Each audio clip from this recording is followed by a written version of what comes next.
we'll say freaky, and then in the long run, we'll find out is it might be closer to slut because Mm-hmm. Mm-hmm. their Mm-hmm. freakiness goes beyond just us. It goes Mm-hmm. to another level, and I think sometimes that be my problem because I connect with that until I don't.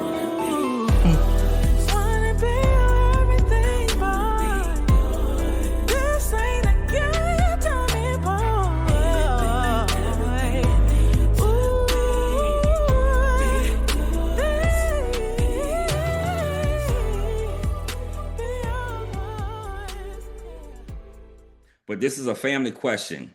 Do you feel you provided your children a better life than you had?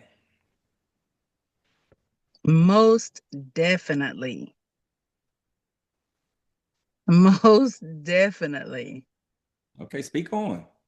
I pride myself on acknowledging what I lacked, what I missed, what I wish I had, and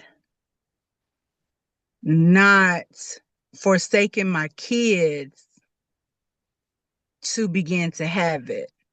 I realize that I mean, I'll say this, I don't have any regrets about how my life has turned out because I took responsibility and I am definitely accountable for everything. It's really my two-edged sword. But so with my kids, even though they have great dads, Hmm. um, I was the primary parent. So that means I had two kids, 18 months apart, and one was athletic, the other very artsy, music, things of that nature. So I was in different directions. And I don't have a strong family support system here. Like my brother, we're close, but people are in different states and so forth and so on. Got you. And so I did it. Like I did it even though there was other things I wanted to do. I sacrificed, not to the point that, like I said, I regret my life, but I chose my kids. I question myself that if I give them the better opportunity, they have the best chance of being their better selves, right? And I wasn't raised in church, but I was church for about 16, 17 years as an adult. And I felt like I'll give them this direction that they also can now take on a different dynamic of parenting versus what we label as generational curses. So I took ownership to say the book has to stop because it didn't feel good. It wasn't looking good, for my family as a whole, and it can't continue on. So, I talked to them about having kids. I used to tell them if you have a kid while you're in the home with, still in school and in my home, there's no, you're helping the mom out. The baby's going to come here and be with you, not me. Like, she's not going to be a single parent. You're going to be involved. I don't care how hard, and you're going to continue school or, wherever you are in life. So yeah, like I made sure they didn't have to miss out. They don't have the stories of my mama, and even, keeping a good relationship. I mean, they have a good relationship with their dad, but I'll say a strong one. Their parents showed up to their games, their events. You know what I mean? Like, they don't have those stories. I tease and I say stuff like, I wish I would catch my kids on social media talking about who was it, my mom or my daddy wasn't there. No, you don't have that story. You don't have that. And that's funny because that's one of my stories. So I'll give you the two things that I made sure that I gave my children. I made sure I gave them love and not just providing, it's actually saying it. It's actually, Right. and then it was support.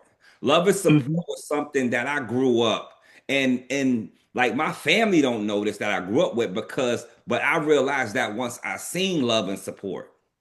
Like I didn't know what love and support was in my house until I seen it. And then I didn't grow up Right. with my dad. I had an adopted dad, but he left when I was early. When I say these things, it's just pointing out the facts because I don't feel no kind of way. You know what I mean? Right. But But love and support was two real things that I went hard to give my children, because I remember the first time I really heard my mother say, "I love you." And Right.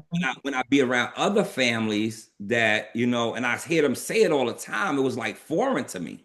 So that was one thing. When I finally had my first child at the age of 23, I was like, well, I was 22 going to 23. I was like, he and then all the rest of them, they're gonna hear that. So we on the phone now is "I love you" before we go out the phone. Like that's just it. And then being supportive, because I play sports. I got hella trophies. Like I never had a parent at no game. You know what Okay. I mean? No game. They never seen me play.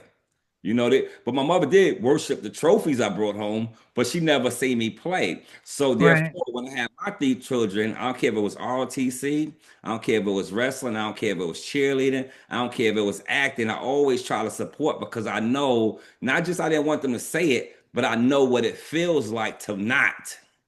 And I didn't want my children to have that feeling.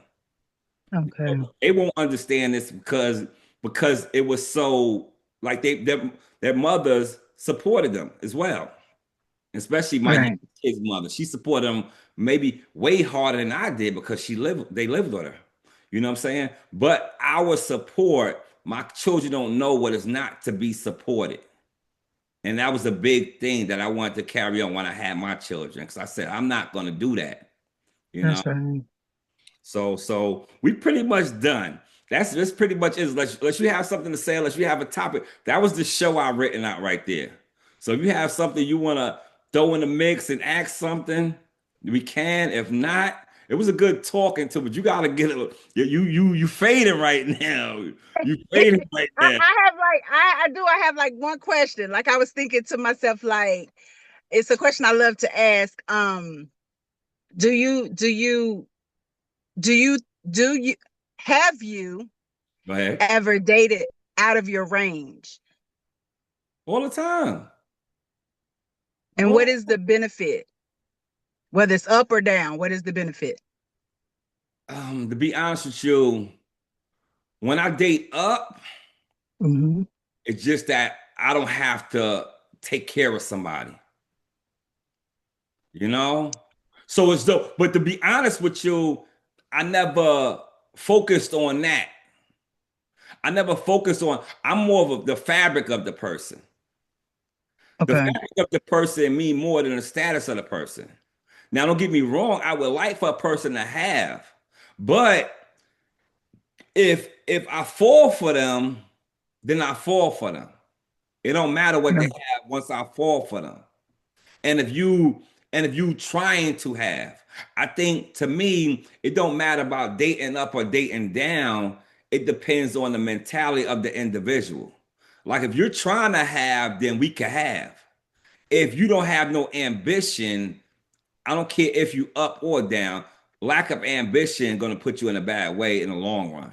So therefore, go ahead. You want to say And something? that's and no, what I was gonna say, and that's what I mean by it. Not so much the material things, but because like you said, the podcast all about relationships, and oftentimes what I feel that I'm hearing is guys and girls are dating people who aren't even on their level. Like whether it is an appearance you're after, and then you date the girl or guy that looks fantastic, right?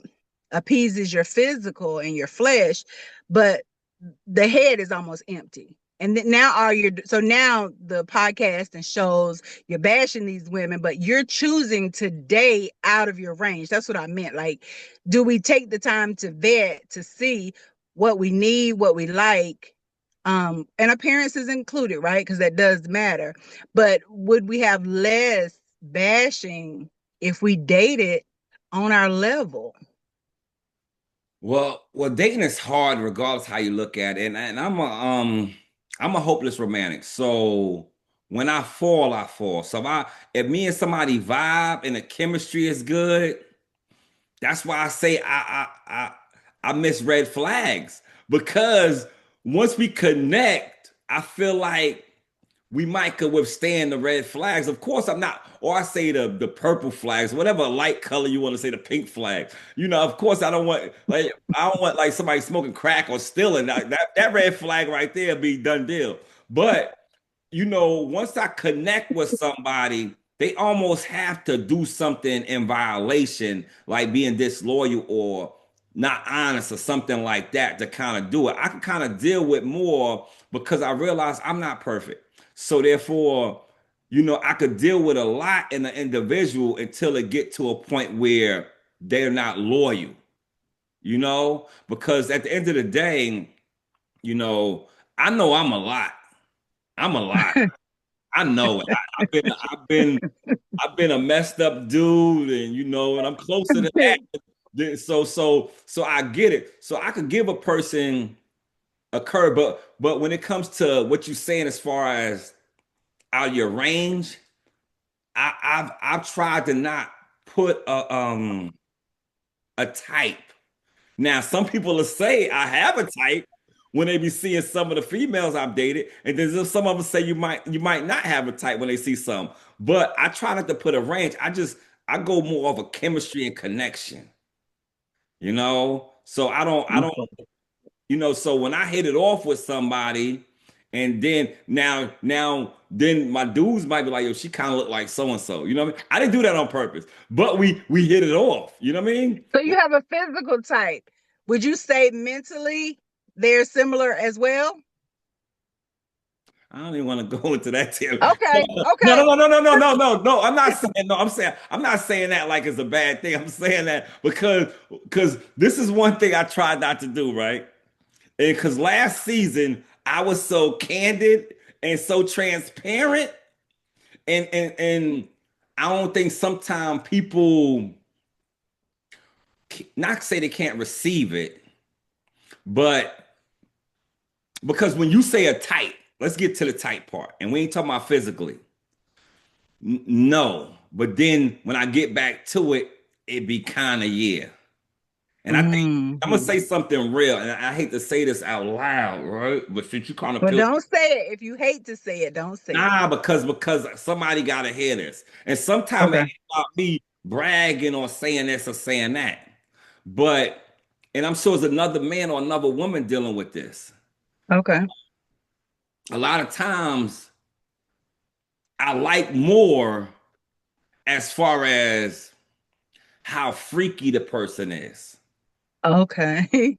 No, I mean, I'm being honest with you. And me and my dude talked about it today. Me and my man Reggie talked about it today. We talked about it today because, we said slut. We were just saying like, we were just being, men. But when you break it down, the freakiness. But then Hmm. me and was talking about is this, we'll say freaky, and then in the long run, we'll find out is it might be closer to slut because Hmm. Hmm. because their Hmm. freakiness goes beyond just us. It goes Hmm. to another level. And I think sometimes that be my problem because I connect with that until I don't.